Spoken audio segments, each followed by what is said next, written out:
sacrificing, sacrificing, sacrificing. They claimed they couldn't afford health insurance for the kids. So why did Kody Brown buy a luxury convertible?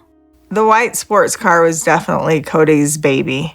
Nothing exposes Kody Brown's priorities quite like that little white convertible. Listen, you guys think that this is my fifth wife? While his wives ferried a small army of children around in wheezing minivans that looked ready for the junkyard, Kody treated himself to a two-seater Lexus, a car so absurdly impractical for a man with 13 children that it stands as a permanent monument to his self-absorption. Christine once confirmed that the convertible was purchased once the family's finances loosened, thanks to reality TV money. For the children, that meant the occasional trip to an amusement park. For Kody, it meant a luxury car with room for exactly one adoring passenger. It's almost poetic in its selfishness. The kids got cotton candy. Kody got a midlife crisis on wheels. So we had to have insurance for the surgery. It took us 5 months to get insurance, 6 months to get insurance. And let's not forget, this is the same man whose children went without health insurance for years. Isabel endured a painful, untreated spinal condition and truly suffered serious illness. Yet the patriarch found funds for a convertible and a motorcycle. The message could not be clearer. Image before children, vanity before responsibility. Christine's own health struggles further highlight the grotesque imbalance. After knee surgery, she fretted she might be addicted to prescribed pain medication simply because she liked how it worked. She handed the pills to her daughter to ration and never even finished the prescription. This was not addiction. It was naivete, born of her sheltered upbringing. Meanwhile, her children were left without medical coverage. That isn't naivete. That's negligence. Rob and I fell in love in this car. Of course, the car also served a more transparent purpose, impressing Robin. Nothing says eligible polygamist like a man in a white convertible, posing beside his new wife in spiked heels. Kody even had the vanity to commission a painting of the car and himself. Tacky doesn't begin to cover it. The hypocrisy only grew more entertaining. Truly, do you want to go in Daddy's RV today? During the family's move to Flagstaff, Kody fumed when no one wanted to ride with him in his SUV. He even declared to the film crew, "And I'm fun to ride with too." Newsflash. If you have to insist that you're fun, you're not. It's the automotive equivalent of self-proclaiming one's alpha male status. The convertible was the first and perhaps clearest red flag. Because my sports car is very old and worn out, but yet very sturdy. A man with a dozen children does not need a sports car. He needs a school bus. But Kody has never been one to choose practicality over ego. Taking the kids out of the sports car, putting them in Janelle's car. His wives drove battered old vehicles while he zipped around in his shiny toy, pretending it was a reward for hard work. As anyone who's watched him knows, hard work has never been his strong suit. I admitted to the world, basically, that I was a polygamist when I was driving that car. At the end of the day, the convertible was less a purchase and more a confession. It revealed everything the show would later confirm. Kody Brown will always put himself first, whether it's money, attention, or legroom. Narcissist, thy name is Kody, and thy chariot is a two-seater Lexus. Christine Brown wasn't just trapped in a loveless marriage. She fought her way into it. Yes, you heard that right. They said he wasn't attracted to me anymore and we weren't going to have a physical marriage. And about a couple months later, I just said, "You're not." Christine Brown has built her post-divorce narrative on the image of a wronged wife who was trapped for decades in a loveless marriage to Kody Brown. The story is compelling, cathartic even, but not entirely honest. And she had a big crush on him. Christine has always been a woman who goes after what she wants with remarkable determination. On the show, she was outspoken about her needs. In her memoir, she frames this as a survival mechanism born of neglect. Both can be true. In my life, she basically just insisted that we be married. But the portrait of Christine as a passive victim in the courtship is revisionist at best. She wasn't chosen by Kody so much as she orchestrated the match herself. When a young man wants to date or court or marry a young lady, Going so far as to send her father to approach him, a tactic none of the other wives used. The power dynamics were clear. Christine came from polygamy royalty and Allred with strong church ties, while Kody was a recent convert with no clout. It's laughable to pretend he could have easily rejected her without consequence. Before I ever met Cody, I was already in love with him. And then I met him, I'm like, She also admitted to harboring a schoolgirl crush on Cody long before any courtship began. A lot of the pressure to marry Christine, I feel like. Yet years later, she laments that he should never have married her if he wasn't attracted. That complaint is valid, but it ignores her own role in forcing the issue. Cody bears plenty of blame for failing to be forthright, but Christine wasn't dragged into this marriage. She pursued it, and she stayed in it for 30 years. She was a sister wife. She'll probably, and I hope. Of course, none of this excuses Cody, whose narcissism and misogyny have been documented with painful clarity. He resented Christine from the start, viewing her less as a romantic partner and more as an obligation, one cemented by the appeal of marrying into her influential family. So I suffer in plural marriage, sacrificing. His eventual tirades about the sacrifices he made only confirm that he saw her as a burden he had been pressured into carrying.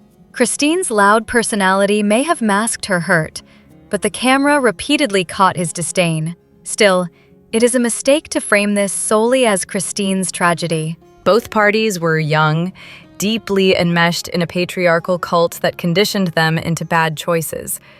They have chose this life. They want this life. Christine was groomed to marry early and produce children for the faith.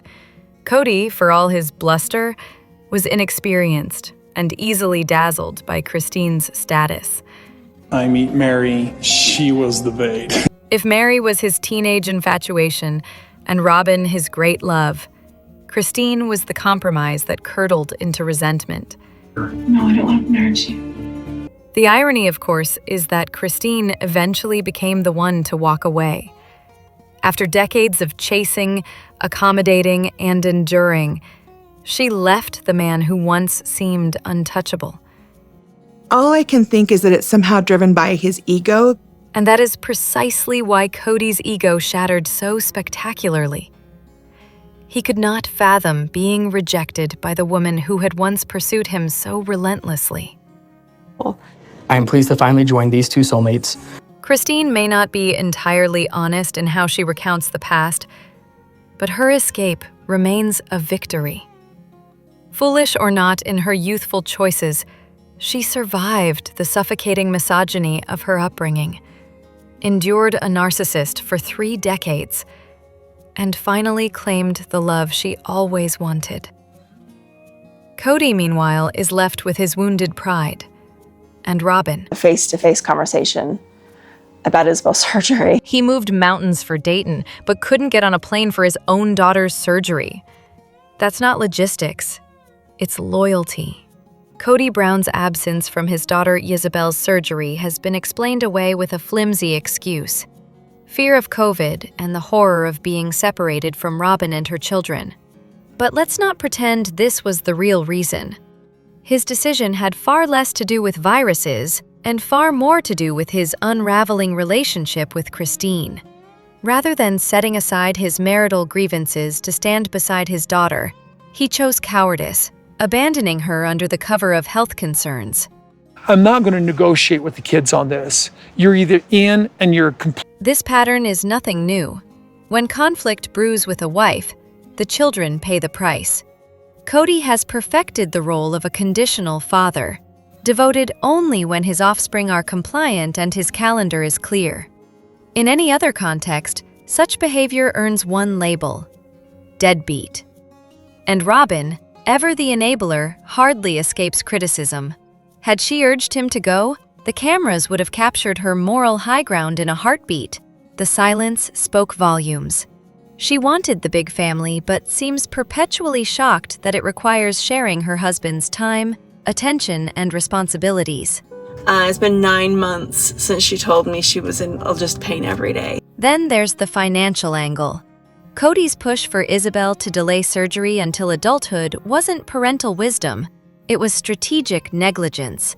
At 18, her medical needs would have conveniently shifted out of his financial burden. It's difficult to ignore the contrast. He uprooted his entire family for Dayton's convenience, yet found 1,000 excuses to avoid a daughter's pain. I have a relationship through my wife with the children. I'm sorry I can't go. The broader picture is even bleaker. Cody doesn't see his children as individuals, but as extensions of the wives he either favors or despises. Robin's children get doted on. Christine's? Neglected. You know, it's civil war. Total civil war. His own words likening the household to civil war prove as much. To him, the children are pawns, casualties of whichever wife currently stands in his crosshairs. And here lies the tragic irony. Sometimes an absent father is kinder than one who shows up only to wound. And they told Gwen and Isabel. So Gwendolyn's mad. For Isabel, his absence on that operating day was not just neglect. It was the clearest proof yet that her father's loyalty begins and ends with himself. They called her the angel of the family. But here's what they don't tell you about Sobin's so-called sacrifice. After Robin came into the family, no. The great mystery of this family isn't why it collapsed, but why anyone thought adding Sobin was ever a sound decision. I had to pay off a lot of debt that I used to support the family. She arrived with a mountain of debt, 3 additional mouths to feed, and absolutely no intention of easing the financial load. Childcare for the broader family? Forget it. Sobin cared only for her own children, while the rest picked up the slack. Somehow, this was packaged as a blessing. If Cody doesn't want to do it, One might assume the wives had a voice in whether she joined the household, but that illusion shattered quickly. How do your wives control the jealousy? Any dissent could be dismissed as jealousy, the universal silencer in this little kingdom. Within this system, women's concerns weren't valid grievances. They were emotional shortcomings to be worked through. The playbook was clear. Spiritual growth through suffering, otherwise known as manipulation dressed up as enlightenment. about Robin because she's perfect, she's supportive, she's the only one who's been loyal. Janelle herself admitted that Cody forbade criticism of Sobin. She was untouchable. The self-sacrificing angel who supposedly gave everything to the family. So I said, why don't you put our names on that title? In reality, the angel floated above kitchen duty and financial responsibility while basking in preferential treatment. Too pretty to cook, apparently. You're either in complying with our standard. Cody orchestrated the entire performance, complete with camera-friendly choreography and the iron rule of coercive control. Speak up, as Christine dared to, and the punishment was swift. Withdrawal of attention, absence, or outright alienation. We did it for the family, and that was the plan. The paycheck, naturally, flowed straight through Cody. Meanwhile, his cozy ties with producers ensured that the glossy facade of harmony stayed intact for the viewers. You're not taking into consideration that Truly had kidney failure. 19 seasons, a failing kidney, and endless staged platitudes later, the curtain has dropped. Favoritism. Considering one person's perspective. What remains is the unmistakable truth. A house of cards propped up by favoritism, manipulation. This is so interesting because when you would say something, he would do this thing like, and the delusion that one man's whims deserved to be mistaken for divine order. The so-called angel and her self-appointed prophet simply perfected the art of deceit. The truth is simple. Cody Brown destroyed his own family, and he still doesn't understand how. Cody Brown's greatest talent isn't fatherhood, partnership, or even basic decency. It's his unshakable refusal to grasp cause and effect. I just got word that the divorce is final. For decades, he neglected Mary, legally divorced her, drained her finances, mocked her for having one child, and treated her with the warmth of something scraped off his shoe. He wasn't in the rotation. Mary and I aren't in that kind of relationship. He made it glaringly obvious that she no longer mattered. And yet, when she finally declared a spiritual separation, this man had the audacity to act stunned. It is not a double standard because you emotionally have left and abandoned them. After years of emotional quarantine, he sputtered, "Why now? Why are you moving so fast? The only thing moving fast was her tolerance evaporating. Janelle's experience followed the same script. Though her standards for partnership were always part-time at best, she was still treated to Cody's list of absurd pandemic rules. I'm like, you need to just make the boys move out. His demand that she evict her children, and his complete absence from Savannah at Christmas. When confronted, his nervous stutter betrayed the rare moment his shriveled conscience realized he had no excuse. Yet when Janelle declined to reconcile, he was again bewildered. It's just, we're not getting anywhere here. He defaulted to his tired refrain, "Well, we both don't want this. I'm done." All while expecting her to come crawling back. Her refusal short-circuited his delusion. And he said a while ago that he wasn't attracted to me or anything. Christine, too, was systematically demeaned. He openly announced he wasn't attracted to her, sneered about her daily contributions, ignored the children, and dismissed her role in raising them. His cruelty during Isabel's surgery cemented the neglect. Still, when Christine finally left, he was enraged. The man seemed genuinely incapable of imagining a reality where someone wouldn't cling to his withered affections. His children fared no better. Cody lavished attention and resources on Robin and her brood, while bad-mouthing the others on national television. Even after Garrison's death, his efforts to reconcile remain non-existent. He clings to the fantasy that his kids should beg forgiveness. In his mind, they're demanding he abandon Robin, when in reality, they only ever asked him to be a father. And the only person that's really been in this relationship with him feels like Robin. And then there's Robin, the eternal innocent, still claiming she doesn't understand accusations of favoritism. This is rich, coming from the woman living in the mansion funded by family resources, while Janelle has no home of her own. Mary had to buy her in independently, and Christine sacrificed her Coyote Pass equity to avoid Cody's financial claws. Robin's lifestyle, complete with garish jewelry, knickknacks, vacations, and doll collections, was bankrolled while the other wives carried the real burdens. Yet she still professes ignorance as Cody declares she is his only real love and admits he never loved the other three. You can leave a marriage in our church. The pair seems convinced that viewers and family alike suffer collective amnesia. They behave as if the audience hasn't watched the footage, as if the children haven't lived through it, as if cameras weren't rolling the entire time. Cody even confessed to Suki that he cycles through multiple answers and simply picks one to call truth. It's less a confession than a mission statement. All smoke, no substance. We're completely separate. We are no longer together. At this point, every relationship outside of Robin's was performance art for the cameras. The wives were expected to lie, or at least stay silent, while Cody spun his ever-shifting narrative. Whether he actually believes his own fabrications or merely angles to avoid looking monstrous is anyone's guess. Either way, the result is the same. A man who has alienated nearly everyone in his orbit, baffled that the people he neglected, insulted, and discarded no longer wish to orbit him at all. Cody Brown didn't build a family. He built a circus, and he's the clown desperate for attention. You're not getting married until you go to college. Cody Brown, the man who fashions himself as the grand patriarch, is apparently no more than a parrot in a leather jacket. Christine's book highlights what has been obvious all along. He is not a free thinker. He absorbs the opinions of whoever last whispered in his ear and then struts around as though he invented them. Christine recalls her surprise at how pliable he was, an early example being a friend who celebrated only Jewish holidays, which Cody dutifully copied. Whether or not the friend was actually Jewish is beside the point. Cody's lack of an independent compass was the real revelation.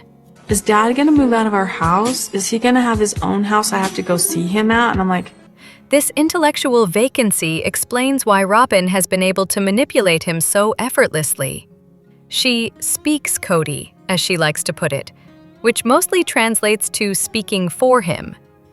On screen, she corrects his words mid-sentence, and off-screen, she choreographs his stances on matters like COVID restrictions.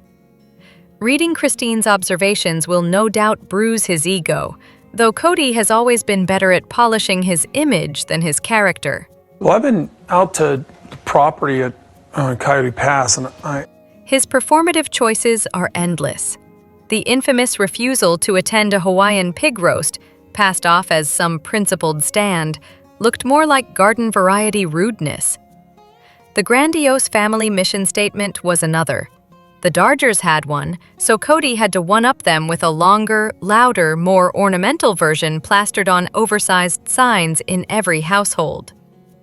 It was less about guiding the family than about being seen as a visionary leader. The kids pointed out quite a few times. It is not hard to imagine why many of his older children keep their distance. Who would want to host a gathering of neighbors or colleagues only to have Cody arrive, dragging Robin's funereal presence along for the ride? The embarrassment alone would clear the room. As I sort of gave up the listings on our houses in Vegas, Cody lives by every cliche he embodies. Do as I say, not as I do. Money talks, wealth whispers. Lipstick on a pig. His public persona has always been crafted for maximum shock value. Polygamy as spectacle, not responsibility. The wives, the fleet of children, the Vegas houses, the flashy watches, all props for a man desperate to brag. He only bragged about his children when their accomplishments could be spun as his own achievement. He claimed ownership of 4 houses in Vegas, despite barely inhabiting 2 of them. I don't know really the reason that Robin's house sold quickly. Robin, for all her manipulation and dishonesty, at least had the shrewdness to recognize a weak man ripe for control. She stepped into the role expecting a cushy part-time arrangement, only to discover she had become the sole employee keeping the entire enterprise afloat. The irony writes itself. She secured the trophy husband only to end up managing the crumbling business of Cody Brown, LLC. Robin's kids got brand new motorized bikes. Savannah got nothing. And no, that's not bad editing, that's Cody's parenting. The season 18 Christmas episode manages the impressive feat of making Cody look even worse than usual. A low bar, yet somehow he keeps finding the basement. I really don't expect that we'll see Cody. It's been a week and a half, and he hasn't said a thing or called or texted Savannah. Watching him ignore Savannah during the holiday was less family drama and more public exhibit of cruelty. While Robin's children zipped around on brand new motorized bikes, Savannah, who had committed no crime except existing outside of Robin's orbit, was given absolutely nothing. Not a present, not a phone call. Just the gift of being reminded how expendable she is to her father. Cody's behavior isn't just negligent. It's small, weak, and mean-spirited. Each time he demonstrates his parenting style, it feels less like fatherhood and more like performance art in selfishness. One can only assume he wakes up each morning wondering how to further diminish himself. And then there's Robin, whose tears flow at the mere mention of Christine's boundaries, yet who apparently finds no reason to reach out to the other children during the holidays. If Cody is sulking in silence with the older boys, what's her excuse for ignoring Savannah? The selective empathy is almost impressive in its calculation. My tradition has always been on Christmas Eve to give the kids their Christmas jammies. Mary, meanwhile, earns an asterisk. The sight of Robin's children receiving sentimental OG-13 blankets while others were overlooked was another slap, until it turned out she did in fact gift blankets to all, a temporary reprieve. But her willingness to play swing state in Cody and Robin's Cold War remains a hollow spectacle. But there is a little bit of a sadness. Cody is not showing up for his kids, not Savannah. Janelle, however, cannot entirely escape criticism. The quiet acceptance of Cody's mistreatment of Savannah is baffling. To watch her daughter be discarded and not unleash holy hell upon both Cody and Robin is its own kind of complicity. Even her handling of Gabe's birthday was devastating. How does a mother allow the silence to continue when she knows it's breaking her child? Fatigue from years of covering for a man like Cody is understandable, but silence still cuts. The cumulative effect of all this dysfunction is clear. Savannah, and by extension the other children, are not casualties of divorce. They are casualties of one man's towering selfishness, his enablers' tears, and the quiet acquiescence of those too tired to fight anymore. My boys are here. Savannah's here. The saddest part? Savannah deserved a Christmas. What she got instead was a living lesson in exactly how small her father can be. The tea is still hot. Save your seat by subscribing.